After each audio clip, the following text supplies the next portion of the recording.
Chennai Samartha international aviation and hotel management college வழங்கும் behind its அடுத்து என்ன படிக்கலாம் மாணவர்களுக்கான நிபுணர்களின் கல்வி வழிகாட்டல் நிகழ்ச்சி powered by best educational trust PSNA college of engineering and technology Dindigul Velammal nexus 8000 ரூபா மதிப்புள்ள அந்த பேட்டரிக்கு உண்டான காஸ்ட்டை அவர் கையிலே கொடுத்து, அதாவது 25 கிலோமீட்டர் ரன் ஆகக்கூடிய அந்த வண்டி இன்னைக்கு 100 கிலோமீட்டர் ரன் ஆகிற மாதிரி ஒரு பேட்டரி வாங்கி கொடுத்தேன். இன்னைக்கு அதை டெலிவரி அவர் கையில் கிடச்சி, நம்ம வந்து பார்த்தீங்க அப்படின்னா வாழ்க்கையில் முன்னேறணும் அப்படின்னா உழைப்பை போடணும் அப்படிங்கிறத எல்லாருமே சொல்லுவாங்க.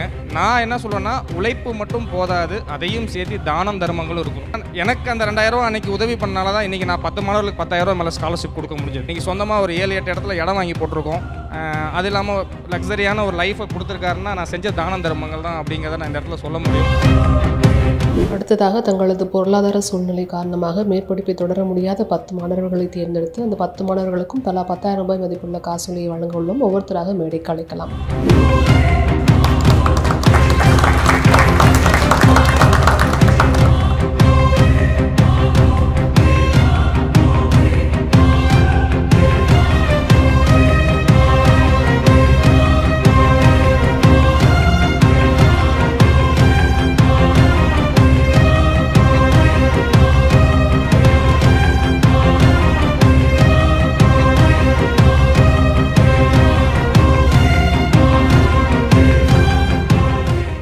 நல்ல ஒரு உடல் அமைப்பில் கை கால் நல்ல ஒரு ஸ்ட்ரென்த்து, போன் ஸ்ட்ரென்த்தோடு இருக்கக்கூடிய நம்மளால் சோம்பேறித்தனமாக நம்ம இன்றைக்கி விட்டனால நம்மளுடைய பொருளாதாரம் முன்னேற்றம் இல்லாமல் நம்மளோட குடும்பமும் அதனால் வந்து ரொம்ப பாதிக்கப்பட்டிருக்கோம்.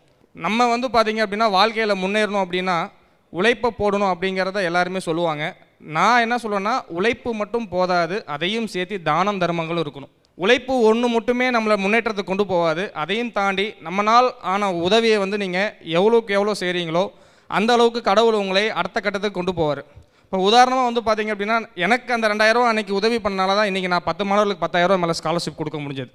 ஸோ நம்ம என்ன செய்கிறோமோ, எவ்வளோ நம்ம வந்து பார்த்திங்கன்னா தான தர்மம் செய்கிறோமோ, அது ஒரு பழமொழி கூட இருக்குது, இறக்கிற கிணறு தான் ஊறும் அப்படின்னு சொல்லிட்டு நம்ம கேள்விப்பட்டிருப்போம். அது உண்மைங்க, என் லைஃப்பில் நடந்துகிட்ருக்கு.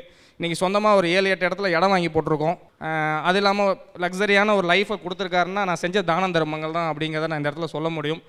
நிறையா வீட்டில் வந்து பார்த்தீங்கன்னா, குழந்தைங்கள்ட்ட நம்ம விளையாட்டு ஜாமானை கொடுத்தா என்ன பண்ணுவோம் அப்படின்னா, போய் வெளியே விளையாடாத, ஏன்னா பக்கத்து வீட்டுக்கார புள்ள வாங்கி உடச்சிடும் அப்படின்னு சொல்லுவாங்க. எங்கள் வீட்டில் என்ன சொல்லி வளர்த்தாங்க அப்படின்னா, அது கொடுத்து விளையாடு, உடைச்சாலும் நம்ம திருப்பி வாங்கிக்கலாம், அப்போ தான் அந்த பிள்ளைகளுக்கு கொடுக்கக்கூடிய அந்த எண்ணம் மேலோங்கும். அதனால் இங்கே இருக்கக்கூடிய பேரண்ட்ஸ் எல்லாமே முடிஞ்ச அளவுக்கு அவங்கள வந்து பார்த்திங்கன்னா நல்ல வழிக்கு யாரோ ஒரு உதவி செய்யக்கூடிய ஒரு சூழ்நிலை, வாங்கக்கூடிய சூழ்நிலை இருப்பாங்க. ஒரு 100 ரூபா அவங்களுக்கு கொடுத்தா அன்றைக்கி அவங்களோட ஒரு குடும்பம் மேலே ஓங்கும் அப்படின்னா நீங்கள் கண்டிப்பாக அதை செய்யுங்க. 100 ரூபாங்கிறது ஒரு பெரிய விஷயம் இல்லை. நம்ம ஆஸ்பத்திரியில் லட்சக்கணக்கில் செலவு பண்ணுற ஒரு ஆப்ரேஷனுக்கு வந்து பார்த்திங்கன்னா கோடிக்கணக்கில் செலவாகக்கூடிய சர்ஜரிலாம் இருக்குது.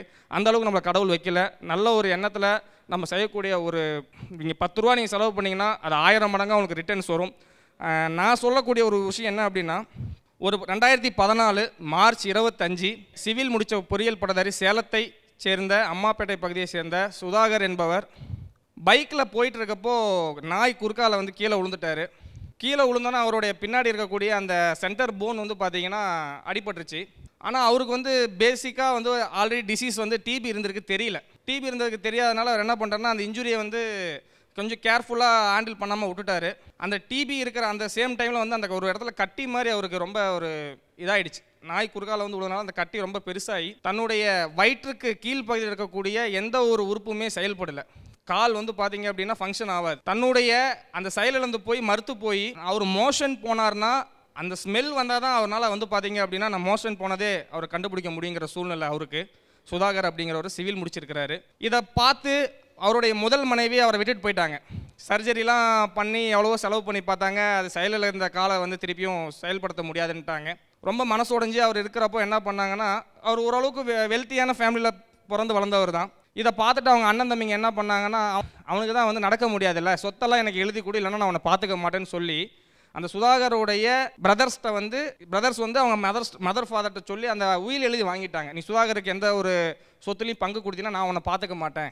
இதை பார்த்த மனைவி என்ன பண்ணிட்டாங்க அப்படின்னா, சொத்தே இல்லாதவங்ககிட்ட நான் ஏன் வந்து வாழணும் அப்படின்னு சொல்லி அந்த மனுஷனை நிராகரித்தாங்க.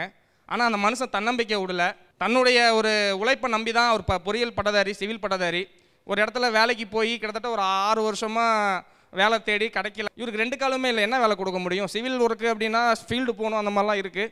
அந்த மனுஷனுக்கு வந்து பார்த்தீங்கன்னா யாரோ ஒரு நல்ல ஒரு உதவக்கூடிய ஒரு எண்ணம் கொண்ட ஒரு மனிதர் ஒரு 10,000 ரூபாய்க்கு ஒரு வேலை கொடுத்தாரு. அந்த வேலைக்கு போன புதுசில் அந்த சூழ்நிலையிலையும் பார்த்து ஒரு பெண்மணி அவர் 2ஆவதாக திருமணம் பண்ணிக்கிட்டாங்க. அந்த பெண்மணி தான் இப்போ பார்த்துட்டு இருக்கிறாங்க. அவங்கள தன்னுடைய சொந்த சகோதரர்கள் விட்டுட்டாங்க, சொந்த கட்டண மனைவி விட்டுட்டாங்க, பெற்றோர்கள் அந்த சகோதரர்கள் கொடுத்த அழுத்தத்தினால பெற்றோர்களும் கைவிட்டாங்க. ஆனால் அவர் அந்த தன்னம்பிக்கை மட்டும் விடலைங்க.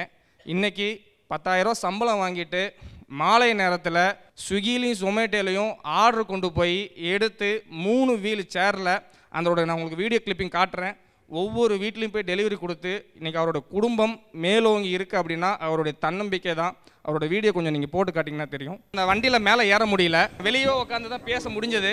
அன்றைக்கி அவருக்கு சின்னதாக ஒரு ட்ரிங்க்ஸ்லாம் வாங்கி கொடுத்து ஒரு ஃப்ரெஷ் ஜூஸ்லாம் கொடுத்து பேசிகிட்டு இருந்தப்போ அவர் ரொம்ப இந்த மாதிரி சூழ்நிலைலாம் சொன்னார்.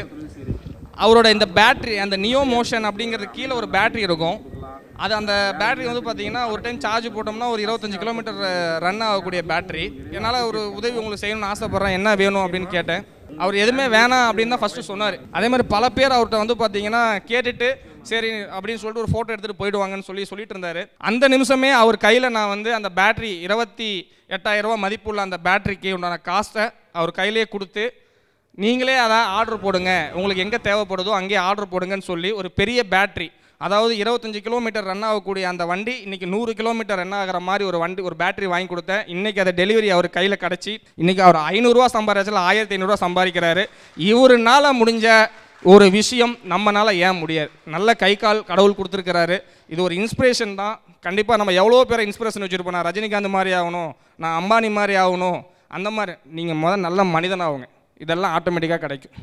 எண்ணம் போல் தான் வாழ்க்கை. உங்களோட எண்ணம் நல்லா இருந்துச்சுன்னா நீங்கள் எதிர்பார்க்குற அந்த வழிகாட்டல் அப்படிங்கிறது ரொம்ப ஈஸியான விஷயம். நாங்கள் ஒரு 12 வருஷமாக சேலத்தில் பெஸ்ட் எஜுகேஷனல் ட்ரஸ்ட்டு தலைமையிடத்தில் அமைஞ்சிருக்கு, கோயம்புத்தூரில் பிரான்ச் இருக்குது, திருப்பத்தூரில் அசோசியேட் ஆஃபீஸ் வச்சுருக்கோம். வருஷம் பல்லாயிரக்கணக்கான மாணவ மாணவிகளுக்கு கெரியர் கைடன்ஸ் மூலமா பல ஊர்களுக்கு வெளிநாடுகள் உள்நாடுகள் நம்ம மாநிலத்தில் அட்மிஷன் போட்டு கொடுத்துருக்கோம். இன்னும் சொல்லப்போனால் என்னோட ஒரு பேரண்ட்டும் இங்கே இருக்கிறாரு. சர்ப்ரைஸாக இன்றைக்கி அவரும் வந்திருக்கிறாரு, இந்த கூட்டத்தில் தான் இருக்கிறாரு. அவருடைய பெரிய சன்னை நான் அட்மிஷன் ஒரு லாஸ்ட் 4 இயர்ஸ் பேக் போட்டேன். அவன் இன்றைக்கி ஜெர்மனியில் பிஜி பண்ணுறதுக்காக செலக்ட் ஆகி போயிருக்கான். அவருடைய தம்பி அவர் அட்மிஷனுக்காக எங்கிட்ட வந்தாங்க. அந்த சாய் மதனோட அப்பா கொஞ்சம் எந்திரிச்சாரா நல்லாயிருக்கும். அவர் தன்னுடைய கஷ்டத்தெல்லாம் வெளிநாட்டில் சம்பாதிச்சார். சொல்லப்போனால் அவரும் ஒரு கையை இழந்த ஒரு மனிதர். ஆனால் தன்னம்பிக்கை விடலை. அந்த ஒற்றை கையை நம்பி அவரோட வாழ்க்கையும் கொண்டு போய் அவனோட மாணவனையும் அந்த மதரும் சேர்ந்து இன்றைக்கி ஜெர்மனியில் படிக்கிறான்னா அவங்களோட உழைப்பு அவங்களோட எண்ணம் நல்லா இருந்ததுக்காக தான் அந்த கடவுள் அந்த மாதிரி கொடுத்துருக்காரு. ஆகவே எல்லாரும் நல்ல முறையில் வாழ்க்கையை நடத்தி தன்னுடைய பிள்ளைகளுக்கு தான தர்மங்களை அதிகமாக கொடுக்க சொல்லி உத்வேகப்படுத்தணும் அப்படிங்கிறத கேட்டுக்கொண்டு இந்த வாய்ப்பு வழங்கிய பிகைன் நூட்ஸுக்கு நன்றி தெரிவித்து மகிழ்ச்சி அடைகிறேன். நன்றி, வணக்கம்.